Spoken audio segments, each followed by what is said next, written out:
আসসালামু আলাইকুম ভিউয়ার্স, আশা করি সকলেই ভালো আছেন। আমার এই ব্যালকনি পন্ডটাকে যদি আপনাদের দেখাই, দেখতে পারবেন পানিটা অনেক ক্লিয়ার। আর এটার রিজন হচ্ছে এটা আমি সেট করেছি ব্যালকনিতে, এবং যেখানে রোদের আলো ডিরেক্ট পন্ডের উপর পড়ে। ব্যালকনি পন্ডে খুব বেশি মেনটেনেন্সের প্রয়োজন হয় না। তার কারণ হচ্ছে এখানে আমি অনেকগুলো প্ল্যান্ট লাগিয়েছি। মাছের যে মল থাকে, প্ল্যান্টগুলো সেখান থেকে খাবার সংগ্রহ করে এবং সেগুলোই নিঃশেষ হয়ে যায়, যার ফলে পানিতে খুব কমই অ্যামোনিয়া ক্রিয়েট হয়। বাচ্চাগুলোকেও আমি ঠিক ব্যালকনি পন্ডেই রেখে দিয়েছি। এগুলো এখানে থাকলে গ্রোথ তাড়াতাড়ি ভালো হয়।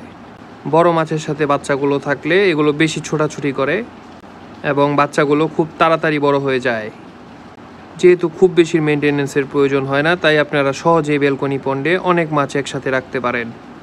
পানিটা দেখতে পাচ্ছেন অনেকটা সবুজ, যার ফলে বোঝা যাচ্ছে পানিতে অনেক ন্যাচারাল ফুড এখানে আছে মাছগুলো, যে কারণে খুবই হেলদি থাকে।